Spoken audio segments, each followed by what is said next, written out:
En fait, parmi les maladies psychiatriques, il y a les dépressions, la maladie maniaco-dépressive, donc les troubles bipolaires, et puis notamment les troubles schizophréniques. Et on estime que l'évolution des maladies schizophréniques est souvent moins favorable que celle des troubles bipolaires. En tout cas, le point commun dans ces deux maladies, c'est que malgré tout, on doit prendre un traitement toute sa vie. Et ça, c'est très difficile à accepter, surtout quand on est un sujet jeune, qu'on a 18-20 ans et qu'on nous dit, voilà, vous êtes malade, donc c'est une maladie qui touche votre cerveau, et en plus, vous allez prendre des médicaments toute votre vie. Donc, c'est sûr que le cheminement, il est quand même il est difficile.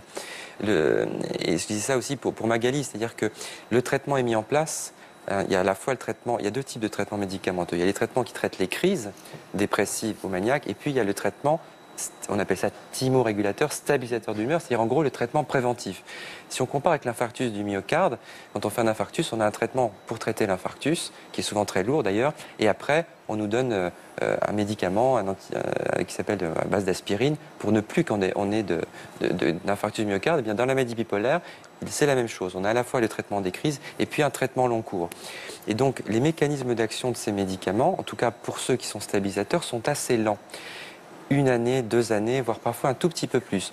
Donc à la fois ça peut paraître immensément long quand on vient de sortir d'une crise, quand on vient d'être diagnostiqué et qu'on dit bah, écoutez, pas de problème, tout va s'arranger, mais il va falloir attendre 2 ans. Donc c'est vrai que ça peut être déstabilisant, et en même temps je pense qu'il faut garder espoir, c'est-à-dire ce que vous disiez Magali, ben, voilà, je ressens quand même, malgré le traitement qui est en place, je ressens quand même des moments où là je suis un peu plus excité, j'ai envie de dévaliser le supermarché, j'ai envie de passer l'aspirateur à l'appartement, voilà. Mais peut-être que ça va s'atténuer avec le temps. J'imagine qu'il y a un vrai travail de complicité entre le psychiatre et le patient pour trouver le bon dosage, pour faire le bon réglage.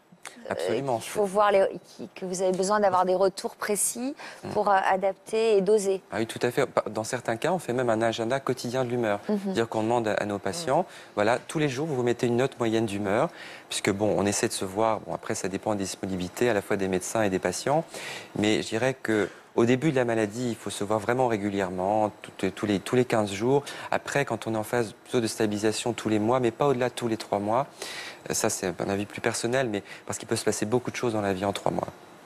Il y a des patients chez lesquels c'est des phases de 6 heures, 5 heures, up and down, et d'autres 15 jours. Ça peut varier autant que ça? Alors, la maladie, elle se définit par des phases d'humeur pathologique bien circonscrites.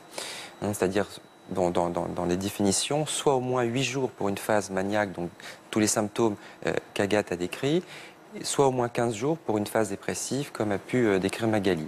Bon. Et donc c'est l'alternance de ces phases avec des intervalles libres de crise au milieu, plus ou moins aléatoires selon les patients. Mais après, c'est vrai qu'une fois que la maladie s'est déclenchée, s'est installée, que le déséquilibre est en place, on peut avoir des oscillations plus rapides, qui sont d'ailleurs pas simples à vivre pour les patients et pas simples non plus à prendre en charge pour les médecins. Vous, par exemple, vos phases duraient combien? Vos plus longues phases ont duré combien de temps? Phase maniaque, c'est assez rapide. C'est-à-dire que ça dure au maximum 15 jours. Et les dernières, quand j'avais 30, 31 et 32 ans, ça a duré 1 journée parce que je vais tout de suite à l'hôpital.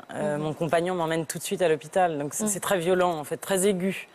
Un décollement de la réalité, etc., très aigu. Et là, on m'emmène, et parce qu'on sait où aller. Il y a des centres d'accueil et de crise extraordinaires. On sait où aller, on y va. C'est libre d'entrer et de sortir.